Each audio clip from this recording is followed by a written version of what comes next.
എല്ലാവരും നിശബ്ദത പാലിച്ച് പരസ്പരം നോക്കിയതല്ലാതെ ഞാനിതാ തയ്യാറുണ്ട് എന്ന ഭാവത്തിൽ ആരും ഇരിപ്പിടത്തിൽ നിന്നും എഴുന്നേറ്റില്ല. നമ്മുടെ സഭയിൽ കാവ്യകലയിൽ നിപുണനായവർ പലരുമുണ്ട്. മഹാകവികളെന്നു ഖ്യാതി നേടിയവരും അല്ലാത്തവരും.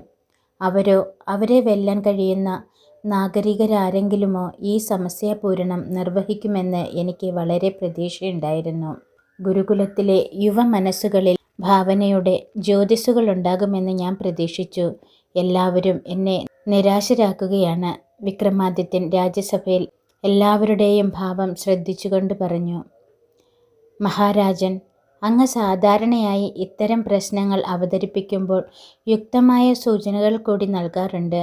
പക്ഷേ ഇത്തവണ അങ്ങ് എല്ലാവരെയും ഇരുട്ടിൽ തപ്പാൻ വിട്ടിരിക്കുകയാണ്. ഒരു മിന്നാമിനുങ്ങിൻ്റെ പ്രകാശം പോലും അങ്ങ് നൽകിയിട്ടില്ല. ക്ഷപണകൻ പറഞ്ഞു. ക്ഷപണക, അങ്ങ് പറയുന്നത് ശരിയല്ല. കഴിഞ്ഞ ദിവസങ്ങളിലും ഞാൻ പറയുകയുണ്ടായി. ആവശ്യമായ സൂചനകൾ നൽകിയിട്ടുണ്ട്. അത് മനസ്സിലാക്കാനുള്ള കഴിവാണ് ഞാൻ പ്രതീക്ഷിക്കുന്നത്. ഇരുട്ടിൽ തപ്പുന്നത് കാണാൻ വേണ്ടിയല്ല. പ്രകാശത്തിൻ്റെ ഒരു ചെറിയ അംശമെങ്കിലും ഉണ്ടെങ്കിൽ അത് നാം കാണാൻ ഉപയോഗിക്കുകയില്ലേ? അത് കണ്ടെത്തുന്നതിലാണ് യഥാർത്ഥ കഴിവ്. പ്രകാശമുണ്ടോ എന്നറിയാൻ വിളക്ക് തെളിക്കേണ്ടതുണ്ടോ? ഇനി പ്രകാശമില്ലെങ്കിൽ എന്തു ചെയ്യും? കണ്ണുകൾ പരാജയപ്പെടുമ്പോൾ നമുക്ക് ആരെയാണ് ആശ്രയിക്കാനാകുക? ചോദ്യം ചോദിച്ച് വിക്രമാദിത്യൻ നിർത്തി. എല്ലാവരുടെയും ഭാവം ശ്രദ്ധിച്ച ശേഷം ചോദിച്ചു. സഭയിൽ ശ്ലോകം എഴുതിക്കാട്ടുകയല്ലല്ലോ, ചൊല്ലിക്കേൾപ്പിക്കുകയല്ലേ വേണ്ടത്? കേൾക്കാൻ പ്രകാശം ആവശ്യമുണ്ടോ? കാളിദാസന്റെ ചുണ്ടിൽ പുഞ്ചിരി തെളിഞ്ഞു. മഹാരാജാവ് വേണ്ടിടത്തോളം സൂചന തൻ്റെ വാക്കുകളിൽ കൂടി നൽകുന്നുണ്ട്. കാതുകൾ തുറന്നു പിടിക്കാനാണ് അദ്ദേഹം പറയുന്നത്, കാഴ്ചയിലല്ല, കേൾവിയിലാണ് തൻ്റെ സൂചന എന്നദ്ദേഹം വ്യക്തമാക്കുന്നുണ്ട്. അദ്ദേഹം പറയുന്ന കാര്യങ്ങൾക്ക് വ്യക്തമായ പരസ്പര ബന്ധം കുറവ് എന്നതുകൊണ്ട് തന്നെ വിശേഷാൽ ശ്രദ്ധിക്കേണ്ടതാണ്. ആ ശ്രദ്ധയാണ് ആർക്കും ഇല്ലാത്തത് എന്ന് കാളിദാസന് മനസ്സിലായി. മന്ത്രി അമരസിംഹൻ പറഞ്ഞു. മഹാരാജൻ, മാളവത്തിലെങ്ങും അങ്ങയുടെ വിളംബരം എത്തിക്കഴിഞ്ഞിട്ടുണ്ട്. ഉദ്ഘോഷകർ എല്ലാ തെരുവുകളിലും വാണിഭസ്ഥലങ്ങളിലും ഗ്രാമങ്ങളിലും നഗരങ്ങളിലും ഗുരുകുലങ്ങളിലും പാഠശാലകളിലും സത്രങ്ങളിലും ക്ഷേത്രങ്ങളിലും 1000 വരാഹനും രാജ്യസഭയിൽ വിശിഷ്ടാംഗത്വവും വാഗ്ദാനം ചെയ്യുന്ന അറിയിപ്പ് ഉദ്ഘോഷിച്ചു കഴിഞ്ഞു. ഇനിയും എനിക്ക് പ്രതീക്ഷയുണ്ട് അമരസിംഹ. മാളവത്തിൻ്റെ മണ്ണിൽ പ്രതിഭകൾക്ക് ക്ഷാമം ഉണ്ടാകാനിടയില്ല. പക്ഷേ അങ്ങ് അവസാന പാദത്തിലെ ഒരക്ഷരമെങ്കിലും നൽകിയിരുന്നെങ്കിൽ എത്രയോ മനോഹരങ്ങളായ ശ്ലോകങ്ങൾ ഇവിടെ ചൊല്ലിക്കേൾക്കാമായിരുന്നു. ആചാര്യൻ ശങ്കുകൻ പറഞ്ഞത് കാളിദാസൻ ശ്രദ്ധിച്ചു. അദ്ദേഹത്തിനും രാജാവിൻ്റെ സൂചന മനസ്സിലായിട്ടില്ല. വിദ്യാവിചക്ഷണനെന്ന് ശങ്കുകനെക്കുറിച്ച് താൻ കേട്ടത് ശരിയല്ല എന്ന് തോന്നി. ആചാര്യൻ്റെ ചിന്താശേഷിക്ക് കൂടുതൽ തീക്ഷ്ണത ഈ സഭ പ്രതീക്ഷിക്കുന്നു. ഇനി ആരും പുതിയ എന്തെങ്കിലും സൂചന ഇക്കാര്യത്തിൽ പ്രതീക്ഷിക്കേണ്ട. വിക്രമാദിത്യൻ അവസാന തീരുമാനമെന്ന പോലെ പറഞ്ഞു. കാളിദാസൻ ശ്രദ്ധിച്ചു. ഗുരുകുലത്തിലെ ആചാര്യൻ ശങ്കുകനെയും മഹാരാജാവ് വിമർശന വിധേയനാക്കുന്നുണ്ട്. ആചാര്യൻ ആ സ്ഥാനത്തിൻ്റെ മഹത്വം പ്രകടമാക്കുമെന്ന് രാജാവ് പ്രതീക്ഷിച്ചിരുന്നു.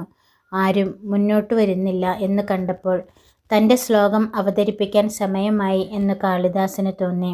താൻ ഇന്നലെ ഗുരുകുലത്തിൽ എന്തെങ്കിലും ജോലി മാത്രം പ്രതീക്ഷിച്ചാണ് ഈ ആചാര്യൻ്റെ അടുത്ത് പോയത്.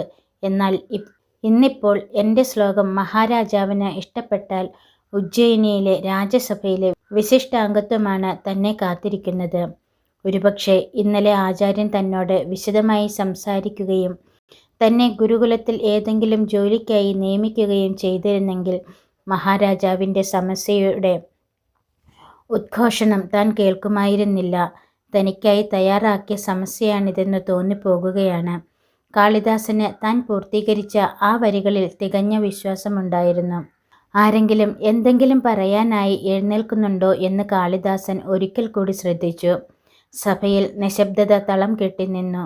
ഇല്ല, മഹാരാജാവാകട്ടെ അക്ഷമനായിരിക്കുന്നു. അദ്ദേഹത്തിൻ്റെ ഉദ്യമം പരാജയപ്പെട്ടതിലുള്ള നിരാശ ആ മുഖത്ത് പ്രകടമാണ്. കാളിദാസൻ ഇരിപ്പിടത്തിൽ നിന്നും എഴുന്നേറ്റു സഭയെ വണങ്ങി. മഹാരാജാവ് ആകട്ടെ എന്ന് സൂചിപ്പിച്ചുകൊണ്ട് പുഞ്ചിരിയോടെ കാളിദാസനെ നോക്കി. ഇതിനു മുമ്പ് ഉജ്ജയിനിയിൽ കണ്ടിട്ടില്ല എന്നാൽ ഇങ്ങനെയൊരാൾ ചില ദിവസങ്ങളായി ഉജ്ജയിനിയിൽ കറങ്ങുന്നതായി സൂചന ലഭിച്ചിരുന്നു. ആ സേതു ഹിമാചലം യാത്ര ചെയ്തിട്ടുണ്ടെന്നും കേട്ടു. ആട്ടെ, സ്വയം പരിചയപ്പെടുത്തട്ടെ. വിക്രമാദിത്യൻ രഹസ്യാന്വേഷകരിൽ നിന്നും കിട്ടിയ സൂചനയുടെ വെളിച്ചത്തിൽ കാളിദാസനെ സംസാരിക്കാൻ അനുവദിച്ചു. പെട്ടെന്ന് കാളിദാസന് തോന്നിയത് മറ്റൊന്നാണ്. ഈ ഭവ്യമായ സഭയിൽ താൻ ആദ്യമായി എന്തെങ്കിലും പറയാൻ പോകുകയാണ്. വെറുതെ ശ്ലോകം ചൊല്ലുവാൻ പാടില്ല. ശബ്ദത്തിൻ്റെയും വാക്കിൻ്റെയും അർത്ഥത്തിൻ്റെ പ്രഭാവമായ മഹാദേവനെ വന്ദിക്കുകയാണ് ഞാൻ ആദ്യം ചെയ്യേണ്ടത്. ഒപ്പം ഈ സഭയ്ക്ക് അത് യുക്തമാകുകയും വേണം. എല്ലാവരും ഇതാരാണ്, പുതിയ ഒരാൾ എന്ന് ആകാംക്ഷയോടെ നോക്കി. ചിലരെല്ലാം ചിലയിടങ്ങളിൽ കാളിദാസനെ കണ്ടിരുന്നു. എന്നാൽ ആ മനുഷ്യൻ ഉജ്ജയിനിയിലെ രാജസഭയിൽ സമസ്യാപൂർത്തിയുമായി എത്തിച്ചേരുമെന്ന് ആരും ചിന്തിച്ചില്ല. ആചാര്യൻ ശങ്കുകൻ്റെ മനസ്സിലും ചോദ്യമേർന്നു. ഇന്നലെ തന്നെ കാണാൻ ഗുരുകുലത്തിൽ വന്നിരുന്നു. തനിക്ക് എന്തുകൊണ്ടോ ഇന്നലെ സംസാരിക്കാൻ തോന്നിയില്ല. തൻ്റെ മനസ്സിൽ എന്തായിരുന്നു?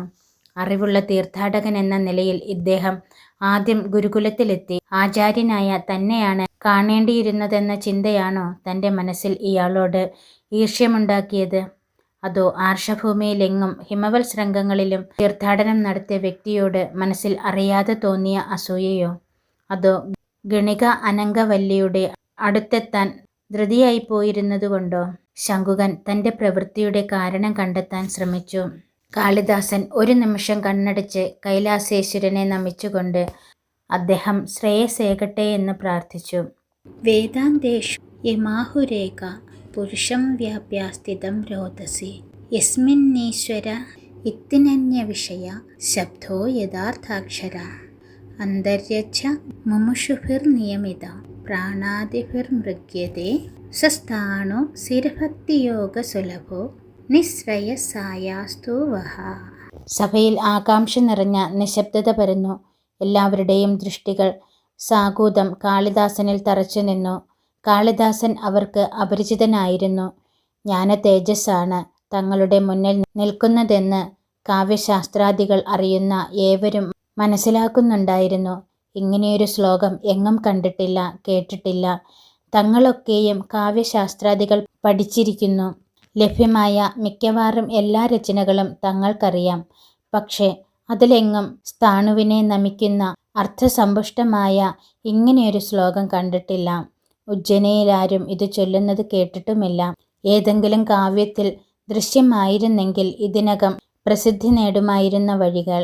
വാക്കുകൾ ഓരോന്നും സാർത്ഥകങ്ങളെന്നു ശ്രദ്ധിച്ചു. അദ്ദേഹം സാധാരണക്കാരനല്ല എന്ന കാര്യത്തിൽ സംശയം വേണ്ട.